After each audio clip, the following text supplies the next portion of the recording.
Michel Picon, bonjour. Vous êtes le président de l'U2P, c'est l'Union des entreprises de proximité. 3 millions d'adhérents, les artisans, les commerçants, les indépendants qui sont dans quel état d'esprit ce matin au lendemain de ce séisme politique? Ils sont contrariés de voir cette irresponsabilité. On casse quelque chose sans savoir ce qu'on va faire derrière. Bon, quand on a dit ça, ce matin, ils sont au boulot. Ils essaient de sauver leur boîte, ils essaient de travailler, de se développer. Vous savez, les entreprises, nos petites entreprises, elles sont résilientes. Et donc, elles vont trouver les ressources pour faire en sorte que cette situation qui est tout de même un peu irresponsable, on l'a dit pendant 3 jours, on a appelé à la responsabilité de chacun. Bon, maintenant, le Parlement... Vous préfériez un budget peut-être pas tout à fait satisfaisant à pas de budget du tout? Absolument. Mais bien sûr, parce qu'on a plein de dossiers qui sont sur la table, dans le bâtiment, dans la rénovation énergétique. On a plein de dossiers aussi qui étaient en attente sur la simplification des charges des entreprises, sur le coût du travail, sur la situation aussi de beaucoup d'entreprises. Je veux dire, on a une croissance des défaillances en ce moment. Une croissance des défaillances, c'est-à-dire en fait le signe plutôt d'une décroissance, d'une croissance cassée en tout cas.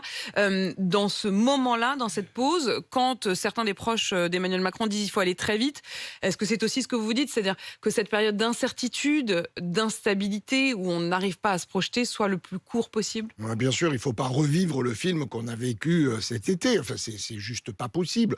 Moi, d'ailleurs, je vous ai écouté hier soir jusqu'à tard, oui. Évidemment.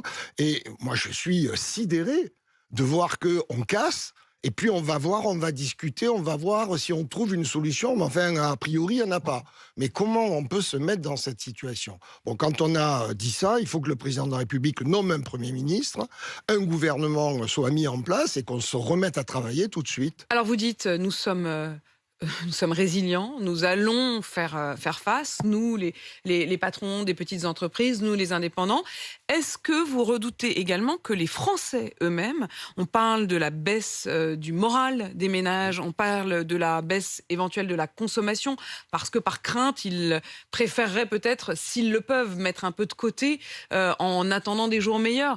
Est-ce que vous redoutez que les Français se détournent aussi de vos produits et des entreprises et des artisans et des commerçants? Oui, non, mais le climat est anxiogène et moi je comprends les Français qui diffèrent leurs investissements, qui diffèrent le changement de voiture, pardon. Prenez le temps. Qui diffèrent le changement de leur chaudière, les travaux.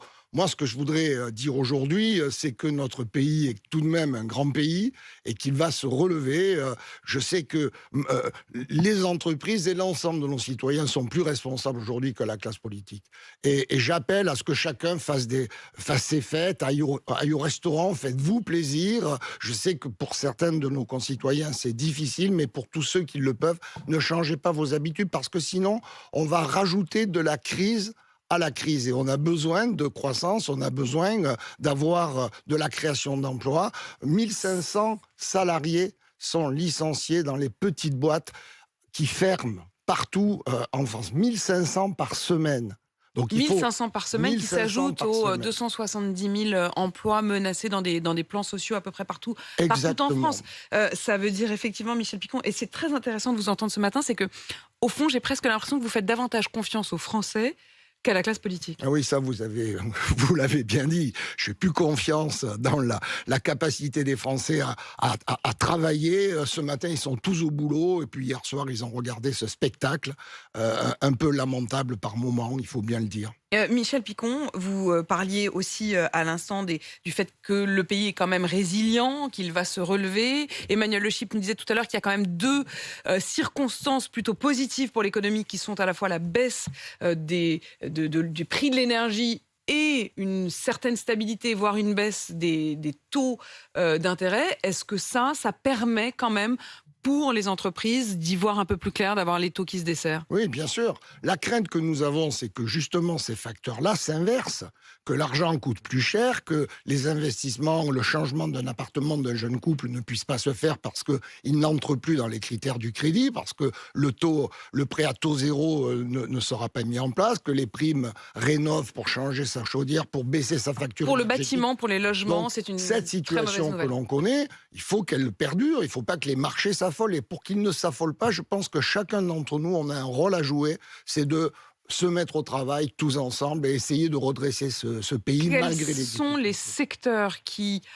à peu près, s'en sortent et les secteurs sur lesquels vous êtes le plus inquiet? Alors, ceux sur lesquels on est inquiet, c'est le bâtiment, bien évidemment. C'est la restauration aussi. Et puis, ce sont tous les secteurs à forte main-d'œuvre parce que le coût du travail dans notre pays est trop élevé. La différence sur le bulletin de salaire entre le brut et le net a atteint des proportions qui ne sont plus supportables pour le salarié comme pour l'employeur. Il faut absolument se pencher sur ce problème et essayer de trouver, moi je ne remets pas en cause la protection sociale, bien au contraire, mais il ne faut plus que le financement de cette protection sociale sur les prestations qui ne sont pas contributives pèse autant sur le travail. Il faut le déplacer sur d'autres sources, il y en a plein d'autres. Voilà les secteurs en tension, difficiles, pour lesquels vous êtes inquiet. Y a-t-il des secteurs dont vous vous dites, voilà, là ça marche et là on peut y voir plutôt un bel avenir? Franchement, je peux pas dire aujourd'hui parce que la période, elle est tellement incertaine depuis quelque temps. Si on en est à 1500 licenciements par semaine, quasiment dans tous les secteurs. Les pharmacies, il y a 3 pharmacies qui ferment par semaine dans les campagnes. 8000 restaurants qui ont disparu.